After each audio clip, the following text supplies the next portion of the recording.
ସାଙ୍ଗନା ଆମର ଆସିଛି ଆଜି ମାଛ ବଡ଼ ଭାକୁରଟେ ଆସିଛି ତ ଆମର ଭଜା ହବ ସକାଳ ଖାଇବା ପାଇଁ। ବଡ଼ ପିସ୍ କରିତେ ଲାଗିବି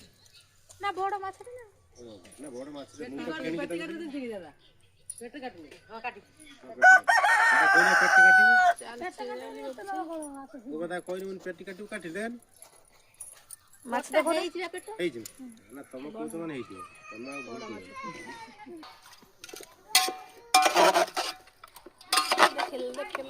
ଦେଖନ୍ତୁ ଆମର ମାଛ ହବ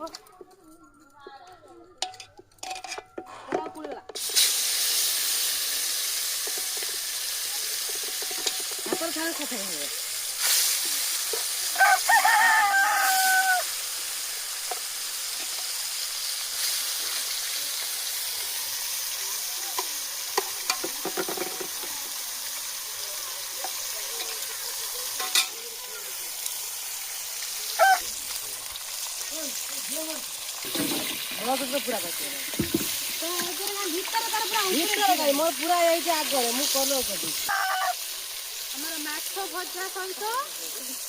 ପଖାଳ ଭାତ ଯିଏ ଖାଇବେ ତାଙ୍କର ଥଣ୍ଡା ପାଇଁ ହେଉଛି ବାପା ବୋଉଙ୍କ ପାଇଁ ଚକୁଳି ପିଠା ଆଉ ହେଉଛି ପୋଡ଼ା ପିଠା ବି ଅଛି ଆମର ପୋଡ଼ା ପିଠା ସିଝା ହେଇକି ଅଛି ପିଠା ବି ହେବ ଭାକୁର ମାଛ ଅଛି।